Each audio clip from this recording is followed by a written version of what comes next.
Welcome to Paper 2, Question 3, a short presentation on language features, how to plan and write your response. Learn your language features. They are going to come up. That your terminology is important to this question, but of course it is to questions 2, 3 and 4 on both papers. So please do take the time to learn your language features, and then you are in a position to identify them in the texts and then interpret and evaluate and analyze how the writer has used them to forward their ideas and deepen their sense of character and opinions across paper 1 and 2. It's 12 marks, so 12 to 15 minutes on this question, and you write your responses up in point, evidence, explain. It is the only question that is on both paper 1 and paper 2, language features, and you can answer it the exact same way. The idea is to select appropriate examples of language from your quotations. Then you can comment on the effect of the language feature using language terms and terminology to explain how the writer has used that language to high effect in the story that they are telling. There is a 4-stage process for answering the language features question on paper 1 and paper 2, and you can follow it through like this. Read the end of the question. What are you finding language about? Once you've identified what you're finding language about, you can highlight all the answers about that text in the passage that you are given, the lines that you're given. It could be either source A or source B for this text, but it will only be one of them. Once you've got those quotes, link the words to the language features and the terminology itself. The answer is in the quotes. So once you pick good, relevant quotes, you have found the answer. Your job is to identify the terminology in the quote, and then you can explain and infer what the writer was doing by using that word in their story. Then you write up your answer in point, evidence, explain. So your point can be the writer uses a metaphor, a simile. And then back it up with the quotations, but keep those quotations short. It's not a copying exercise. You won't get any extra marks for a longer quote than a shorter one. Keep your quote short so you can spend most of your time explaining, which is the pass mark. Your opinions pass GCSE. So have an opinion and explain it thoroughly and fully so you can move on to analysis, a perceptive analysis, where you question the quote rather than just explaining how it fits into the story. You question its existence in the story. Okay, so what you're trying to do is explain how the writer has used it to advance and develop their character, opinions, and the story overall. Always break down your question.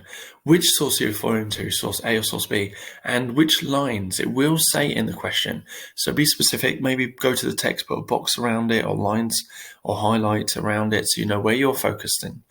And then look at the end of the question, because the question's always the same. How does the writer use language to describe what? Her first experiences of cycling.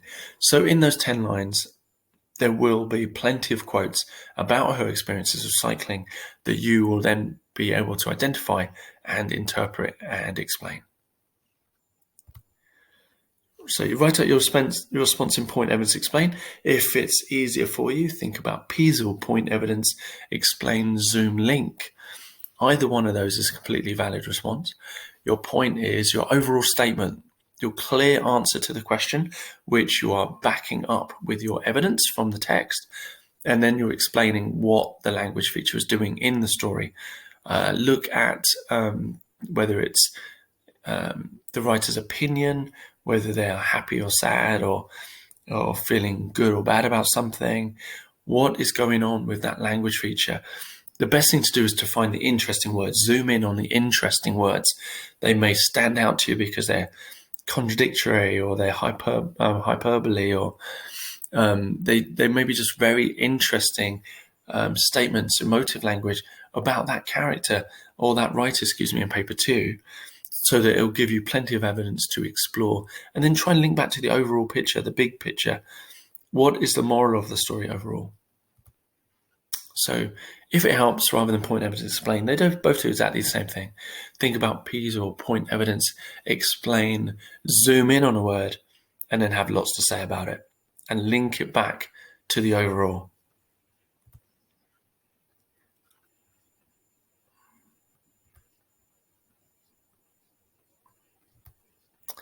If we look at the examiner's report in 2019 about this question, we can see that the statement is the best responses reaching into level 4 often included perceptive comments and took a conceptualized approach to the language chosen by the writer and discussed those choices within the framework of the big ideas in the text. Not just looking at the words, but what the writer is doing with the words to look at a concept or an idea, and looking not at the story overall as well in detail, but look at the bigger picture as well as zooming in on the smaller picture. What is that word doing in that moment? Think about that moment in the overall story that as a reader you are reading and thinking about what the writer is really trying to tell you here, because paper 2 is persuasive writing overall. And if we look at a level 3, a clear and relevant response from the mark scheme, we can see that there is a good element of green, which is the writer's, the students clearly pulling out the effect of the writer's choice of language. So the writer describes herself as nervous as a hare that feels the greyhound's breath. This similarly suggests that she is very anxious about cycling and traffic. In racing, the hare is chased by the greyhound, and this simile creates an image of herself as a small, vulnerable creature on a bike, with the other vehicles on the road racing behind her, like they are the greyhounds, showing how frightened she is of them. So it's a really interesting phrase or quote there, nervous as a hare that feels the greyhound's breath, linking it to the terminology as simile, but then spending most of the response with the student's opinion on what the quote was doing in the overall. What does it say about her first experiences of cycling on roads? And we can pull the quote apart to link it to the anxiety that she feels.